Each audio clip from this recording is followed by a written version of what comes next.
So I have this rule in my own classroom, and I'm breaking it today. And my rule is start on time, finish on time. And I give my students permission to stop me mid-sentence if I'm talking too much.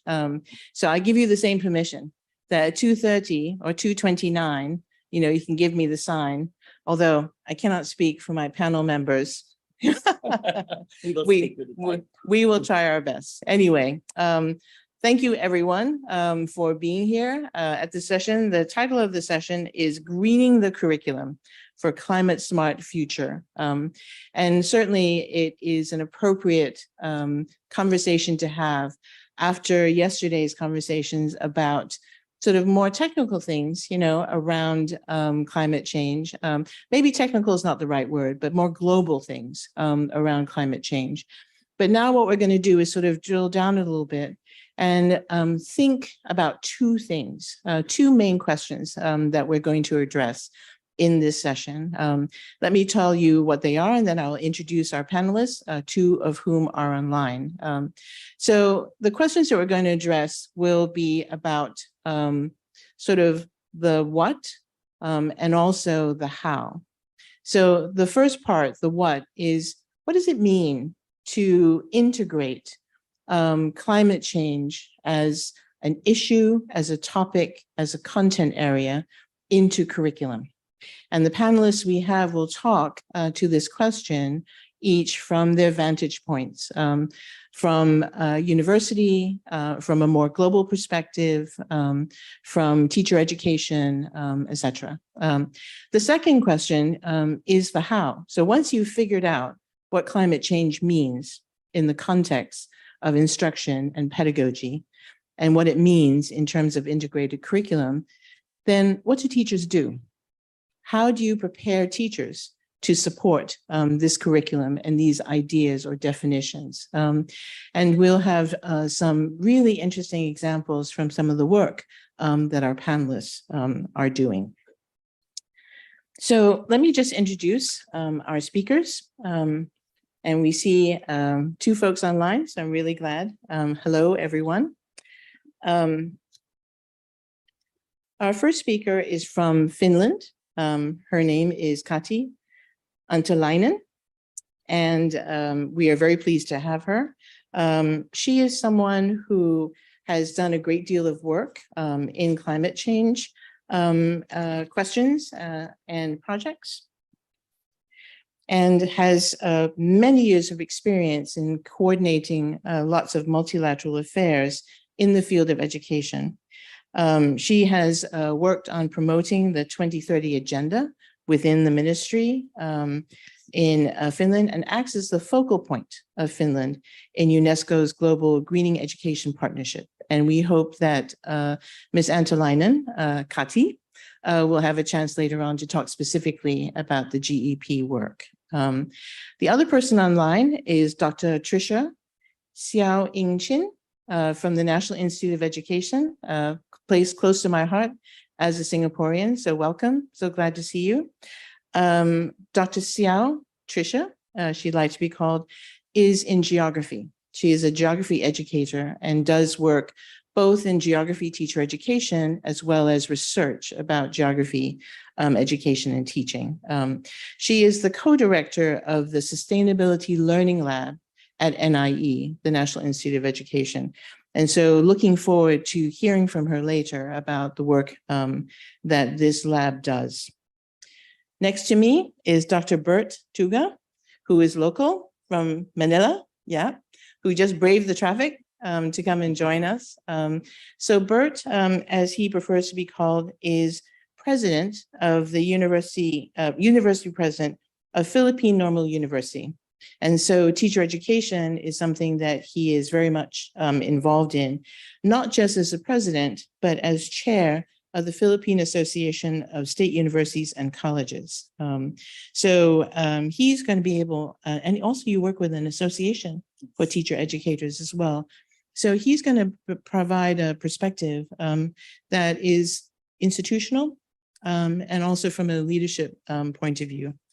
And our final panelist is Dr. Ji-Yun So, She is an assistant professor in the Department of Nanoenergy Engineering at Busan National University. She's going to bring, I'm very interested to hear what she has to say, because she's going to be bringing a perspective that is not within education traditionally defined, but certainly well within sort of the parameters of the discussions we're having these days about, science and AI and all kinds of innovations. So let me start by just asking a general question to each of our panelists. And the good news is I think that we can work efficiently and watch our time, because we want to be sure to have lots of time for Q&A from all of you. Kati, may I start with you? When you think about climate change and climate change education, what does it mean in kind of the Finnish context? And what should we as education planners aim to integrate into the curriculum?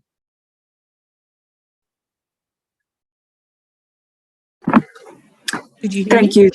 Yes, I hope you can hear me. Yes. Yes, absolutely. So, first of all, thank you so much, Madam Chair, and greetings from Helsinki. Very good morning to you, afternoon, and my regrets that I couldn't join you in person. But indeed, I would start with saying that there is a bunch of terminology to begin with. We have education for sustainable development, education for global citizenship education. We speak of environmental education. We can even say education for green transition, etc. So there is a lot of concepts. What in Finland, how do we understand what is the common threat to different approaches is that actually we speak of sustainable future. And in Finland, we talk about competencies for sustainable future. Now, in our national core curriculum work, which in Finland it is designed with the leadership of a national agency for education, which is a subordinate expert agency under the Ministry of Education and Culture.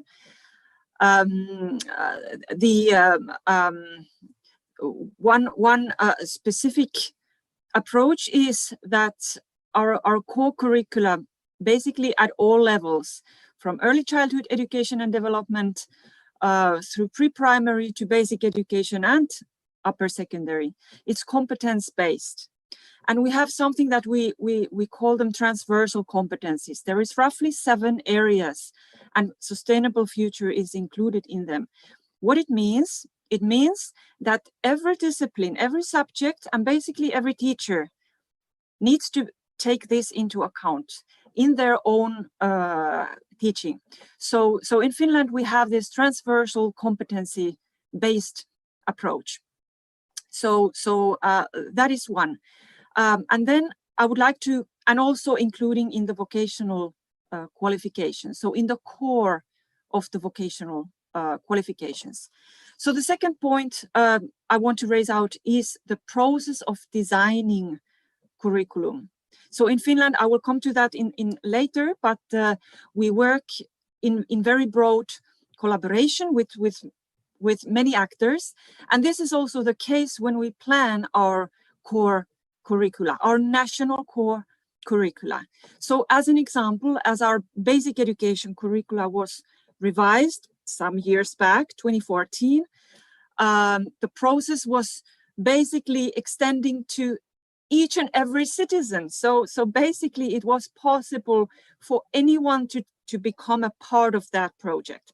So I wanted to raise this fact that the curriculum itself needs to be designed in a broad collaboration. Thank you so much. Thank you so much. So listening to you, I was reminded of what our keynote speaker yesterday morning talked about, And there were certain key words that Kati mentioned that Fernando also talked about. One was this notion of transversal skills or competencies. This idea of breaking through boundaries and crossing, sort of creating disciplinary bridges. The second thing that Kati mentioned that Fernando also sort of underscored is that if you don't have the teachers who understand what climate change curriculum means, then all the sort of facts and knowledge in the world won't necessarily be helpful in terms of making change. And the third thing that I heard Kati mention is this notion of stakeholders and inclusivity in terms of participation. So this idea that curriculum is core in Finland, and it is sort of reaches out to multiple stakeholders, I think is an important thing to think in mind, keep in mind as we think about this question, what does it mean to have a climate change curriculum? So, Dr. So, I said I was very interested in hearing your perspective from a nano energy point of view. So first of all, what is nano energy? And how would you help us think about this notion of climate change in curriculum? Does it mean something in particular in your own setting? Yes, our department name is Nano Energy. So as you already assumed from my name, so our department is working for the most energy technology, especially the solar cell, the energy production, and the energy storage, the battery. And today, actually, I came here to introduce our special education program recently launched by our Korean government. So CORD is the Convergence and Open Sharing System. So in another name is Innovated and Sharing University. So as you already experienced the COVID situation and midst the COVID pandemic, the Korean government formulated and announced the Korean version New Deal. And one of that sector was education. So since at the time is untact is where the spreading and also the government struggling with the lack of the remote education system and also the shorten of the manpower in the advanced technology field, especially new energy and also semiconductor, AI, and also on. So according to this situation, the government fixed 5 different technology fields, and government also funded the university to develop the digital and sharing university program. So each one technology, we have one consortium to develop the education program, such as lectures or the practical, the training course together. So one consortium is consist of 7 different universities in 7 different places. So, for example, my university, Busan National University, is involved on the new energy industry field. So, first of all, since we are together, we create a new industry field, and we need to develop new curricula for this technology. So, and the target of the student and also the purpose of the student who taking this course, they can choose themselves. So we can verify our course from basic knowledge to high professional skilled advanced course. So we categorize our curricula by 2 factors. One is the level, and the other factor was the expert field. So, for example, the non-engineering student want to just take the course, only the basic knowledge, because it is very difficult to them. But some students from engineering school, they want to become like a professional, skilled person. So in this regard, we make a very systematically and then concretely structure the curricula. And also for the energy industry is quite various. So we categorized also by the technology field. So for example, energy production, energy storage, and energy transport, and energy management.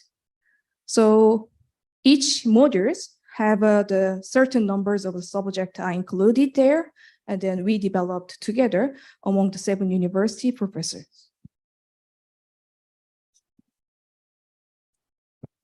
Thank you. So I have to say, our panelists so far have been excellent on time. So bravo, you have a lot to live up to. One thing that I forgot to do was introduce myself. My name is Lynn Goodwin. I'm a professor at Boston College. Even though I'm not engaged in teacher education right now, I have been involved in preparing teachers for, 1,000 years. Dr. So, it's fascinating what you talked about, and I confess that some of the technicalities were a little challenging, certainly for me.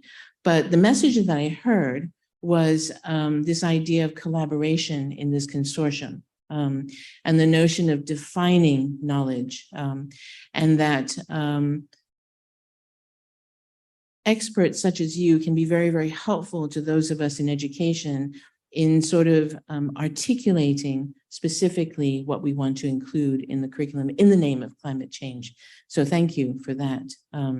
So let's switch gears a little bit, Dr. Burton.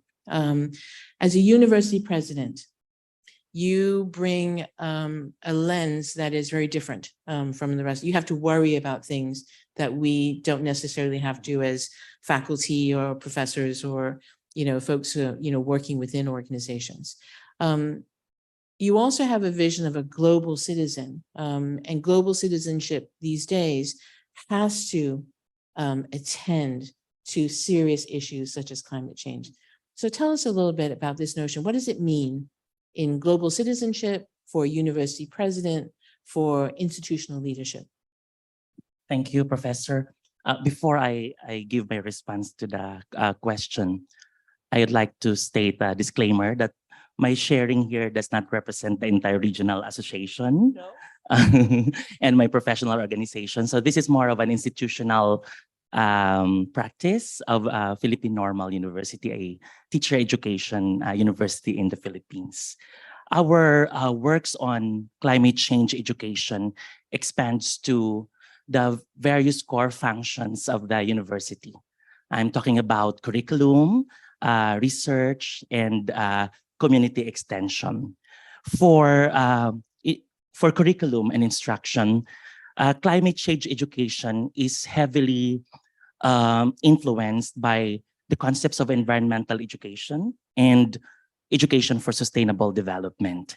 And the general components that we have in our university, we have environmental science, we have human systems and the environment, and education and teaching, which is very important for a teacher education university. So we all know that environmental science refers to the components of the environment, which includes marine, terrestrial, and other things, these things that are technical. And these contents and issues are often delivered in standalone courses, and some of them are also integrated in other subjects or disciplines.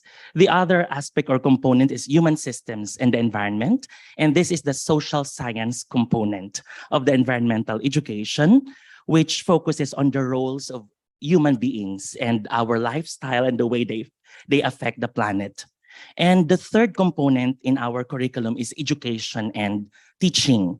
This is very important for us, as I've said, as a teacher education university. Representing this component, we aim to develop a range of environmental education knowledge and skills that is needed in the teaching profession. And we wanted to produce teachers who can teach environmental concepts and issues as well in the level of the understanding of their learners. With regards to the other functions in the university, we also talk about community extension work. And mostly, environmental education is observed or seen in the way we deliver our programs with our partner communities, such as environmental protection and preservation in coastal communities, and so on and so forth. You also mentioned about global citizenship education. I wanted to touch a little bit on that because our work in the university is heavily inclined to GCED. Well, the ultimate goal of global citizenship education is, of course, achieving global peace. But GCED also encourages a deeper and critical understanding of global and local issues. And here we can have a very good point for climate change education and other environmental issues. While the goal is different, some of the strategies and approaches are very much similar. Of course, both GCED and climate change education they prefer a more student-centered approach in teaching and learning, project-based, community-based instruction, and also the use of whole school approach in implementing environmental education, climate change education, or global citizenship education. I think I'm on time. Fantastic. So again, the themes, and you probably recognize them as much as I am and hearing them. Partnership, right? The complexity of the content, that it's not simply one thing, but multiple things. And the fact that there are other goals. It's not just about climate, although one can't, the word just doesn't do justice to it. But climate change is a global phenomenon. Climate impact has a global effect that has an impact on how we live and work together as human beings. So this notion of peacefulness and peace curriculum kind of is implicit in a curriculum change curriculum. Dr. Xiao, Tricia, I'm going to ask you the same question, but in a Singapore context. What does climate, and I know Singapore has been doing a lot of work in this area, but what does climate change curriculum mean in Singapore schools or in the university at NIE? Okay, well, climate change curriculum in Singapore schools really focuses on a couple of things. The first would be, a suitable level of mastery of climate science, really, because at the NIE, for example, teachers would need to know minimally about, how the Earth is a closed system, about the enhanced greenhouse effects, its causes, its impacts on Earth's global circulatory system, so on and so forth. But when we think about teacher education, or we think about climate education, climate curriculum or pedagogies, what we also need to remember is that teachers also need to develop knowledge of how best to teach about climate change topics so that their students can learn best. And this will require development not only of pedagogical skills, but what we call, right, in teacher education, pedagogical content knowledge. And this would be, teachers need to really know which pedagogies, examples, metaphors, videos, diagrams, etc., can really drive the content and skills for their students. And over and above that, how to sequence this appropriately. What should come first? What should come next? Otherwise, there will be confusion, so on and so forth. Now, for climate change particularly, I think also that the curriculum and teacher education will have to focus on understanding and using environmental data that is available today. So teachers and students will need to know how to use big data, environmental sensors, GIS maps, remote sensing, because these are important sources of information about climate change. And there needs to be some kind of criticality about how to approach this type of data. Finally, and I think this is where I will echo what the previous panelist has just said, and that is that in climate change curriculum and in teacher education, what is often overlooked is how to motivate students to want to take action. If we were to draw on environmental education research, suggestions would be that, place-based learning, inquiry-based learning, these are pedagogies that teachers would need and that students would have to be exposed to, because this will help them to hone skills related to taking action, but more importantly, develop a sense of connectedness to environments and to their communities. So in a nutshell, I think that for climate change education in Singapore, as well as I suppose almost anywhere else in the world, the three main things would be first, what do teachers need to know? What do students need to know? And then what are the pedagogies that best deliver this curriculum? And lastly, really getting students out there to understand that what they're learning is important and is relevant to their communities and to their communities' futures. Since you've been so efficient with your time, I was going to ask a follow-up, but I see the clock has turned over, but I'm going to ask it anyway. Just in 1 minute, to talk about student motivation and it's sort of student, how they make meaning, right? Meaning to self, meaning to self's future in relation to this topic. What has happened in that vein in Singapore? What have you seen? I think that my answer would probably be twofold, so 30 seconds each.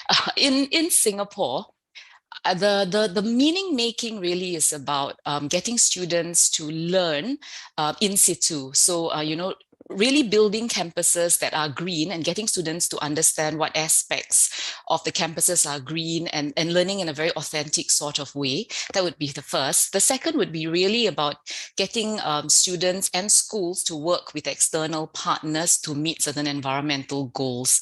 So we have in Singapore, the Values in Action program, and in many schools, these are actually linked to environmental concerns and goals. So students work with community partners to learn, I suppose, some of the skills related to advocating as well as working for the environment. For myself personally, at the Sustainability Learning Lab, I think we focus also on skills like learning how to work collectively to meet common goals rather than just focusing on individual actions in the private sphere.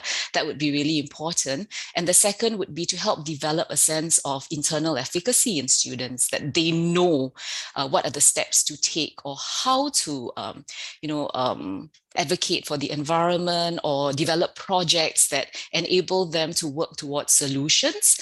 And the other would be a sense of external efficacy, really, whether or not the students feel or young people feel like the government or their school leaders or their teachers are actually listening to them. And these all together would be able to better impress upon students that they can make a difference, and then that kind of success that they have made a difference would be really key to their motivation to continue to do so. Thank you so much. So in our conversation so far about the curriculum and what should be included in terms of what students need to know and be able to do. So we've heard a lot about different content areas, different issues and questions, but we've also heard about dispositions and developing ways in which to think about and feel about the curriculum. So now I'm going to turn the conversation. We've talked a lot about the what, and now we're going to focus a little bit on the how through the folks who matter a great deal in terms of curriculum, and that is teachers. So Dr. Burt, you're the president of the Philippine Association for Teachers of Educational Foundations. What would you say are some of the main challenges in, sort of getting teachers prepared and ready for this very, very critical but different work? Thank you. I think the main challenge boils down to the preparation of our teachers, both in the pre-service and in-service levels, in terms of content, in terms of pedagogy, and as what Tricia mentioned a while ago, is the use of appropriate technology in the classroom. In basic education, for instance, if we want to integrate climate change education in the curriculum, we must provide varying levels of professional development support to our in-service teachers. While there are science teachers in the field already who have content knowledge, probably on environmental education and climate change education, but still they need support in terms of pedagogy and technological and appropriate technology in the classroom. So much more support for teachers who are non-science specialists, who are already given the task to integrate CCE or environmental education in the curriculum. I will cite a specific example that we did in Philippine Normal University. We have 5 campuses across the Philippines. The main campus is in Manila. We have 4 across the different islands. One campus is Northern Luzon. It's our Indigenous Peoples Education Hub. We have a campus in Lopez, Quezon. It's our Technology and Livelihood Education Hub. Campus in Mindanao is Multicultural Education. And our campus in Visayas is Environment and Green Technology Education Hub. I'll share what we did in PNU Visayas. We green the teacher education curriculum. Our mindset is that whatever subject they will teach when they go to the field later on, whether they're math teacher, science teacher, social science teacher, it's important that they're equipped with knowledge about the environment and pedagogy when they go to their classrooms later on. So we have greened the curriculum, the teacher education curriculum, well integrated environmental education concepts. We have electives in environmental education, and we also provided them certificates, undergraduate certificate on environmental education. We did not stop there. We developed a new curriculum for teachers in the field, in the in-service already, and we call it Diploma in Teaching Environmental and Green Technology Education. For the non-specialists in the field, they can enroll in the program and they can equip themselves with the teaching of and the pedagogy of environmental education. Now we're running the program in the 2nd year, and we're expanding to the city government and the provincial government, involving now their local officials involved on environmental works in the city and municipality. What is distinct in our curriculum, I don't know if this is also common in other universities or institutions, we have incorporated a service learning component in the certificate and diploma program. So meaning that before the students finish the certificate or the diploma, they have to come up with a project, community-based project related to the environment. They need to work with the people in the community. They need to partner with a non-government organization working on the environment and climate change. And they need to implement this as part of their completion. They need to go back to the university and share their best practices and how the project went well in the implementation, and also their insights and also their reflections.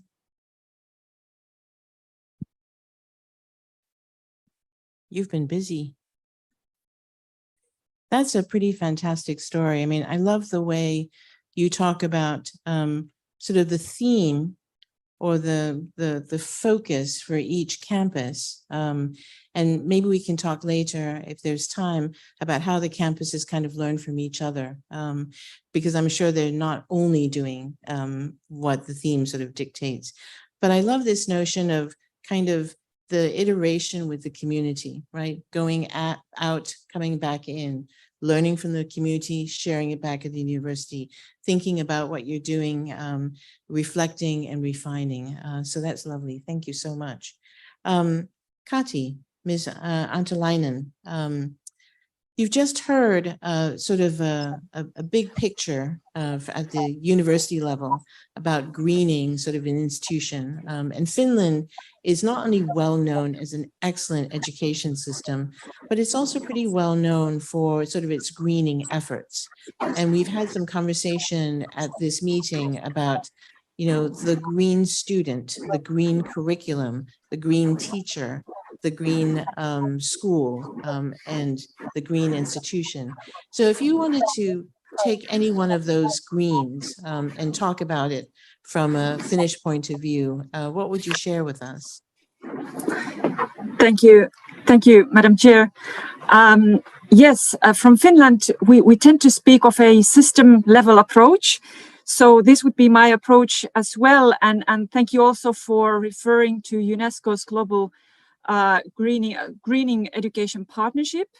And there are 4 areas: schools, curriculum, teachers, and communities. So also in those discussions, so we really want to emphasize the necessity to look at whatever policy aspect we speak of, to look at it at a system-wide approach.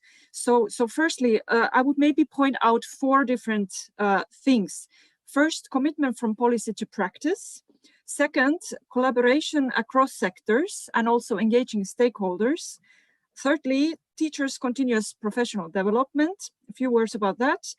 And finally, all this leads to relevance. So this, of course, is and needs to be the aim to improve the relevance of education. So firstly, the commitment part. It is, of course, the necessity that there is a high-level commitment to whatever sustainability aspect we speak of. In Finland, for example, there is a Prime Minister-chaired Sustainability Commission, which I believe is one of the first, or even the first in the world, started working from the mid-90s. And there are, of course, different roadmaps towards sustainability, etc. Our Climate Act, approved last year, is, I dare to say, among the most ambitious in the world, seeking to strive carbon neutrality until 2035. Of course, across different sectors, we need to take skills approach and competency approach, education approach in different sectors. So if we speak of circular economy, for example, which may be steered by entirely different policy sector and an entirely different ministry, these aspects needs to be taken into account, or energy efficiency, or what have you. So, and also within our ministry, so Ministry of Education and Culture, we have a sustainability policy line, or let's say strategy, where the entire ministry is committed to take the greening aspect into account in our own steering processes, namely the policy making, legislation, and budgeting. So the commitment needs to be there. Otherwise, the practice and policy they perhaps are unattached. So there needs to be a system from policy to practice. Now about the collaboration. This is, of course, also, as I already mentioned, that we need to take a look at different policy sectors. However, there's a very short leap to teachers. Teachers in Finland, of course, are the key partner in whatever we do in education. So whatever education reform we do, teachers with their trade unions, etc., they are always there. Now, as regards teachers' continuous professional development, in Finland, where teachers have quite extensive professional autonomy as regards to choosing the best pedagogical ways, as to choosing the best learning materials, and even producing their own learning materials. And also at the same time, our universities providing education for teachers have a autonomy. So this sometimes raises sort of questions, then how do we, let's say, manage?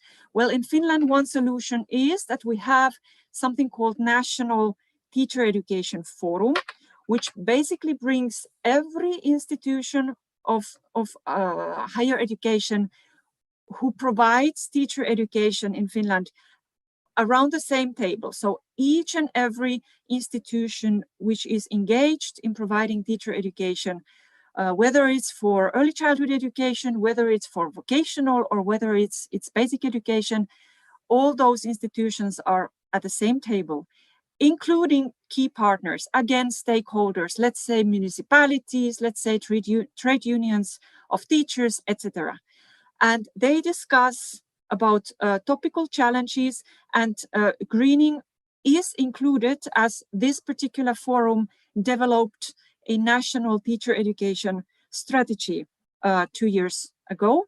And this is sort of a recognized challenge. And the approach from Finland is that different actors and different institutions collaborate more intensively together, because if the actors, and now coming back to the teachers, even the teachers themselves work in networks, share information, share best practices all the time, then that is how the system in itself at all levels basically produces learning.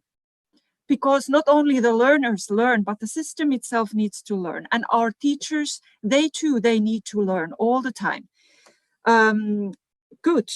And maybe a few words, as this is connected. In Finland, we have fairly a lot of flexibility within our system. We began by discussing about curriculum. In Finland, we have a national core curriculum. Now, it means that at the local level, mostly municipalities, education providers, but even individual schools, they can have their own, or they have their own curricula based on the core curricula. This means that teachers and education providers are engaged in producing their own curricula. And this, of course, increases the level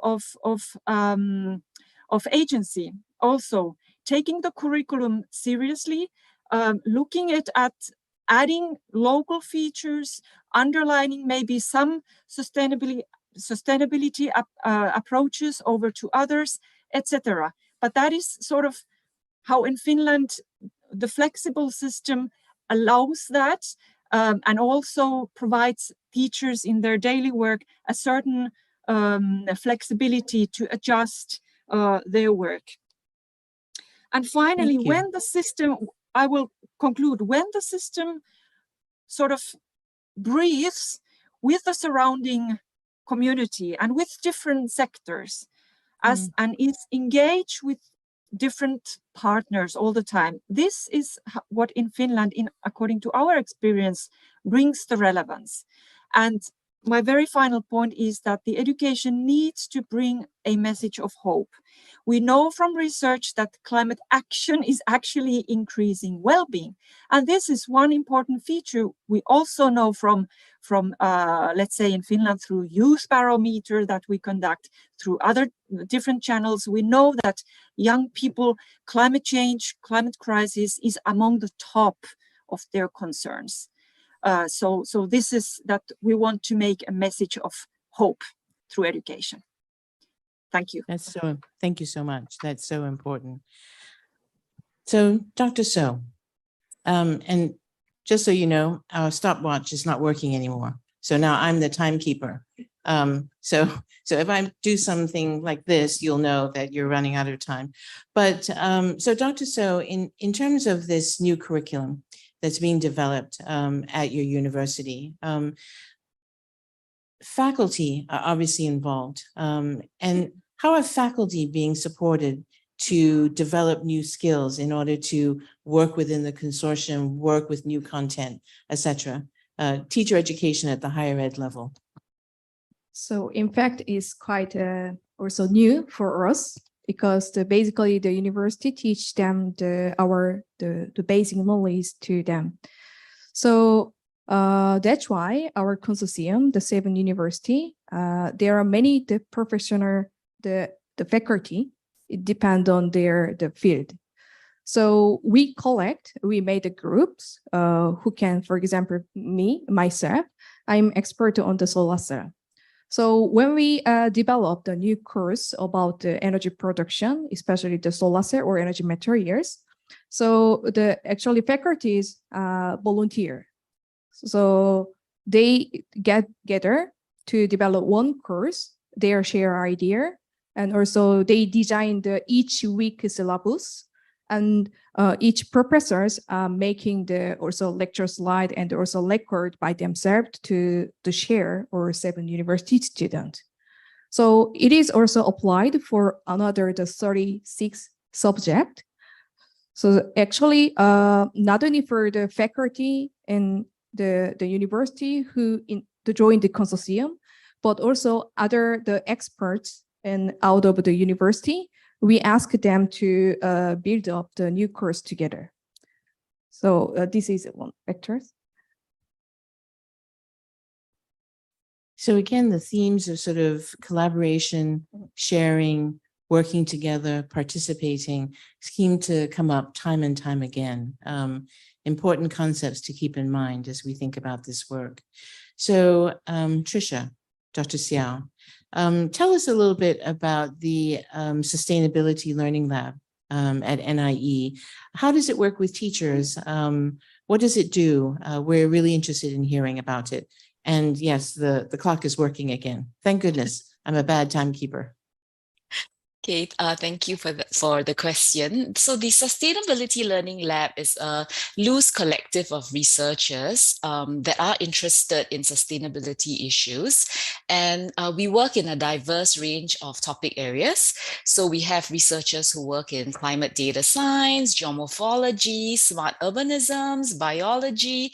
And then we also have those of us who work in education research, whether it's inquiry-based learning, place-based learning, science of learning, etc. And because we have the Sustainability Learning Lab as a place, a physical space as well for us to bump against each other and work together, we've learned to work in interdisciplinary teams, and we also have opportunities to think about how to convert or translate content research into curriculum and pedagogy. And then because at the National Institute of Education, we are the sole pre-service teacher accreditation institute in Singapore, we have very close links to the Ministry of Education as well as schools and teachers in terms of both research partnerships and opportunities, as well as in terms of outreach of our curriculum and pedagogies and interventions. So I think that perhaps an example would be easy to understand. So in a recently completed research project that I participated in, we were studying students' nature connectedness through immersive nature programs. And in this project, we had different SLL members who specialize in geography as well as biology, in content as well as education research. And in the same team, we had ministry officers, Ministry of Education officers from geography as well as biology. We had school teachers from these two subjects. And then we worked with place-based experts at a marine laboratory.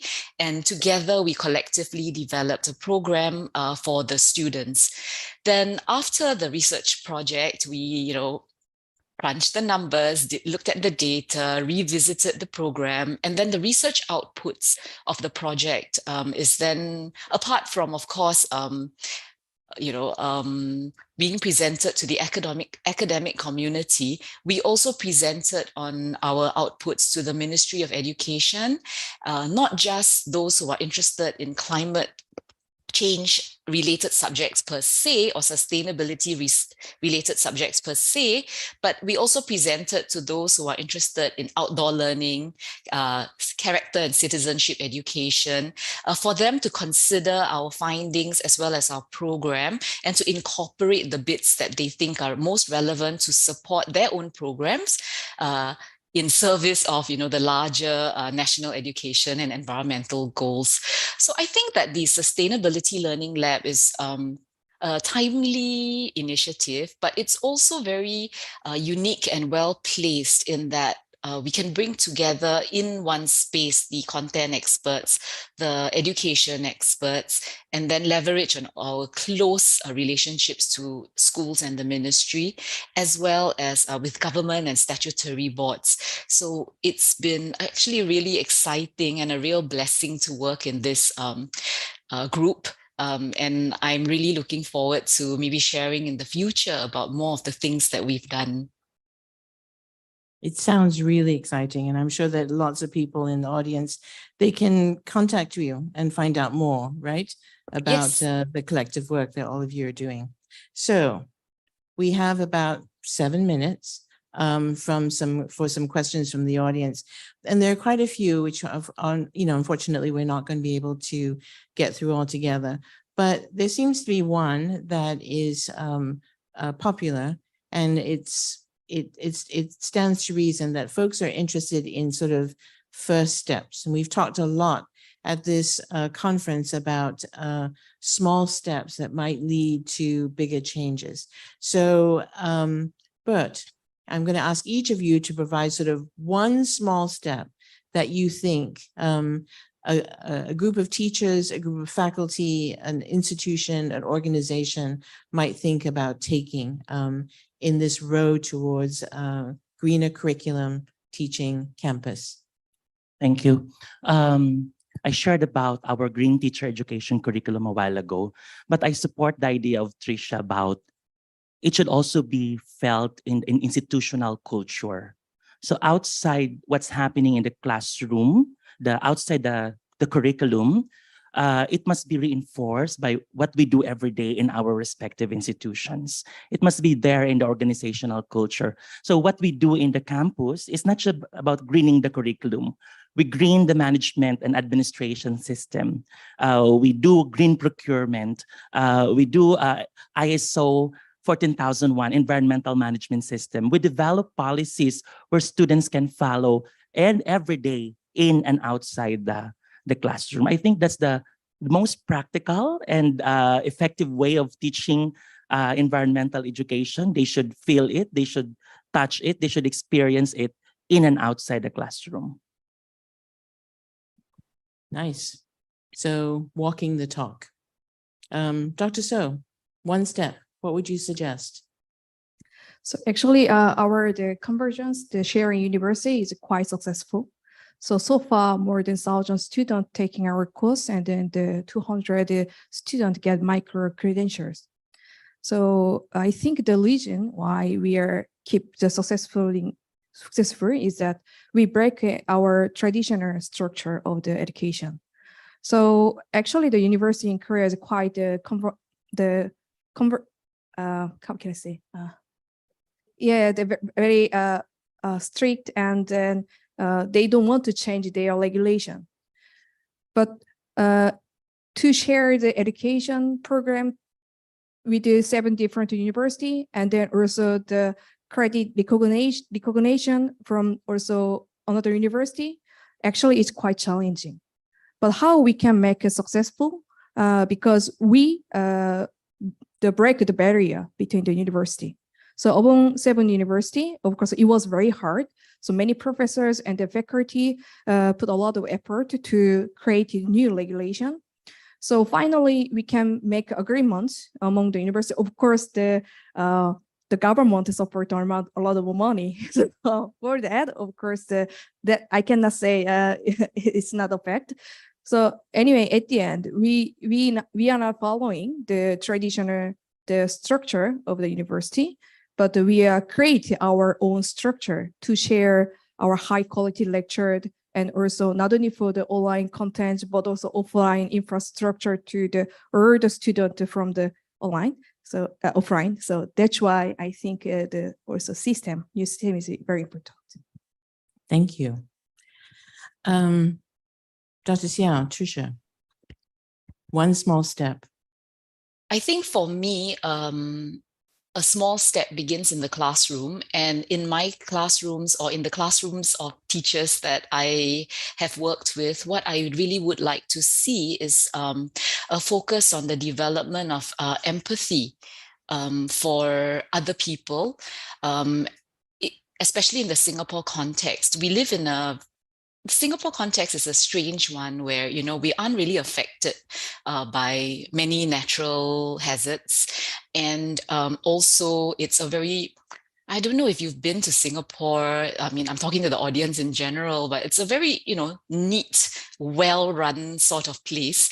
And I think that my students, all of us, we're quite cushioned from some of the impacts of climate change. It's gonna hit us at some point, but for now, it's still cushioned, and that breeds a sense of apathy. So I really feel like developing a sense of empathy for other people, for distant others in different circumstances, and trying to understand why people act the way they act, why people react the way they do to certain issues. Sometimes take stances that we don't quite understand because it's not logical. I think these are some of the important things that teachers can begin with, and that might go a long way to helping us, bridge the divide between the countries that are better off and the countries that aren't, and then it would motivate perhaps a future generation that's more willing to, go the extra mile to actually think about beyond their own communities or beyond their own nations, but to also look at issues like climate change from a regional or global perspective. Yeah. Thank you. So Kati, give us the last word. What's the single step that you would recommend folks start with? Yes, thank you. For me, it would be definitely collaboration with different partners at different levels. But if we look at the classroom, teachers, when we speak of phenomenon-based learning, which climate change definitely is, we can't only focus on geography, biology, etc. We can't only look at one part of a particular science, but we really need to have a broad spectrum and look at the social sciences, look at every angle that we have. And that requires that also teachers collaborate across disciplines, they collaborate with each others, but also that they collaborate, that schools in general also need to collaborate with the surrounding community, because that's learning definitely does not only happen in the classrooms, actually quite far from it. So we need to leverage what is out there, the rest of the society. So thank you. Thank you so much. So we have heard so much in the past hour, and I'm not going to pretend to summarize it, but just to identify a couple of, I think, key messages that came across from all the panelists.